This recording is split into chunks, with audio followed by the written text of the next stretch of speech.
Hi, I wanted to try a new video since I've been posting a lot of our card, Pokemon and sports card side business on YouTube. So I wanted to give a little behind the scenes of our estate sale company. We've been doing it for 4 years. We've done a little over 90 sales so far.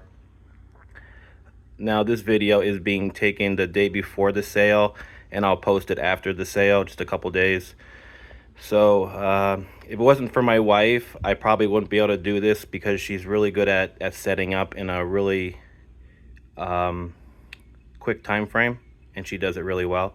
So this one is just like a medium size sale for us. We usually do like medium to large, because the smaller ones, there's just not enough like meat on the bones as far as trying to be profitable.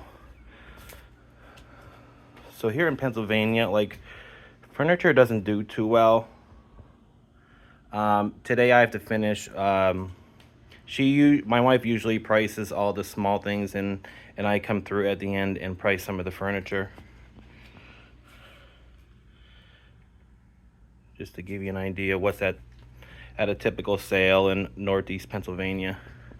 Now these plates don't do very well. People used to collect them pretty heavily, but not so much anymore. So I'm the realtor for this house too. That's another tricky thing. Like, so there's a couple things that the buyer included with the sale of the house, so we have to mark not for sale on some items like that. Make sure everything's on the same page. China is kind of like hit or miss. Sometimes it sells, sometimes it doesn't. Vintage baking and cooking is usually in very high demand. Especially these pieces are going to be, I believe these are Fire King. So Fire King we don't see too often, but Pyrex flies out the door. So this is a breezeway / bar. All these beer signs are gonna go pretty quickly. Pretty cool.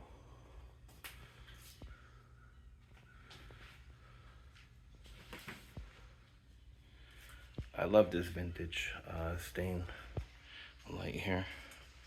Vintage luggage, more beer signs. These should sell pretty quickly.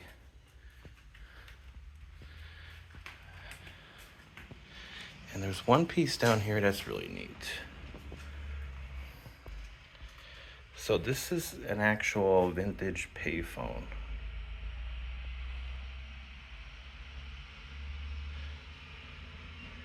Those are pretty expensive. So we'll see how that does. Then we have the garage, just your typical garage stuff. Just a one-car garage. We brought a couple things, not too much. Sometimes I like to bring some things to add it to the sale to make it better for, to attract more customers. So it's a win-win for everybody. Some tools here.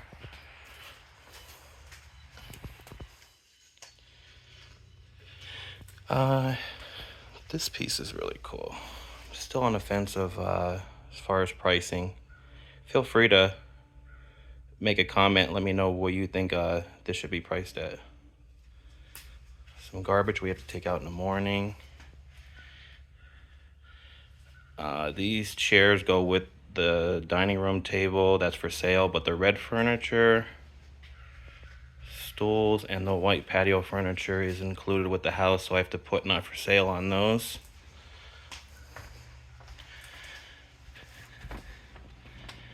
And then large collection of false craft, and there's a lot more in the basement. This is a huge set. Just some like logistics that people may not think about. So like this little table here, you might, no big deal. But like logistically, I like to put this somewhere else. So I'll probably put this on the sun porch just for traffic, because when you have a good amount of people flowing through here, and it's a tight kitchen. And then I'll show you a couple more. It wraps around here, and then it leads down to the basement. So also I'll have to take the pins off the basement door here, because if it's open, then it just kind of blocks this, and then somebody keeps opening and closing it on people coming up from the basement. So these are two things that I have to do right before the sale tomorrow. Take the pins off this door, move this small table out into the sunroom. And then we got 3 bedrooms. Typical, nothing, no crazy like collectible aspect in these bedrooms. Some clothing, bedroom furniture. We put do not enter on the bathrooms, and any personal stuff that we find in our setup we put in there for the family to pick up after the sale. So this is the biggest bedroom here. Got the purses laid out. Vintage wall art. They have a lot of furniture in this bedroom. I wish these vintage solid wood furniture pieces sold better in our area. They sell better in around the Binghamton, New York area, but in our section of Pennsylvania, not so well. A couple of collectibles in here. Nothing crazy. We try to price everything to sell. You know, just a one-day sale, 5 hours. Typically 9 to 2, 10 to 3. Now we like to do Sundays, but it's going to rain on Sunday, so we moved it to Saturday.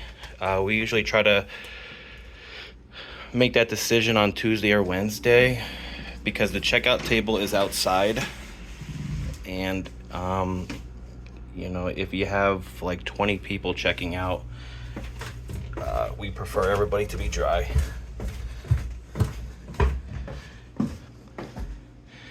So this is the rest of that false craft set, and then this is like a Noritake set here, and then just like a lot of the family had a passion for collecting plates. Now a couple items that people collected in the past that don't do well, these plates, Beanie Babies, Precious Moments.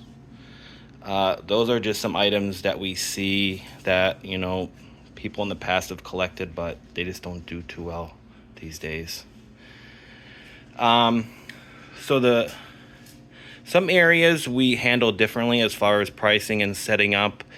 We found like people who shop in like the basement areas, they don't like it as pretty. Like, so we kind of leave it in its current state. Now we do go through it to see if there's items that we should showcase upstairs.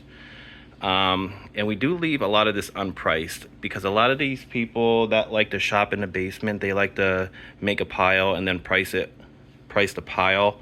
And the people who shop upstairs like everything priced, and they like to know each individual item that they're buying. So it's just like two different ways of shopping in the same house.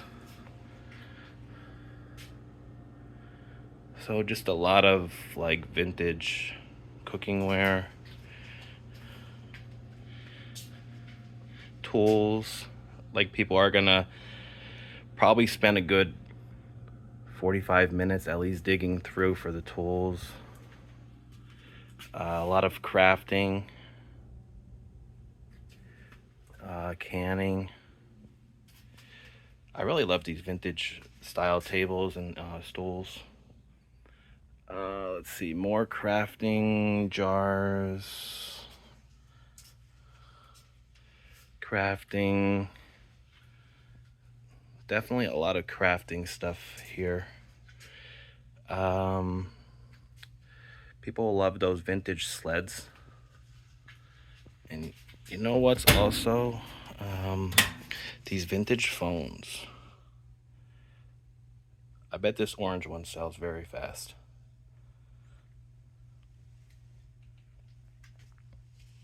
We'll see what happens. More plates, just like upstairs, but these are still in the boxes. This is a really cool vintage table set here.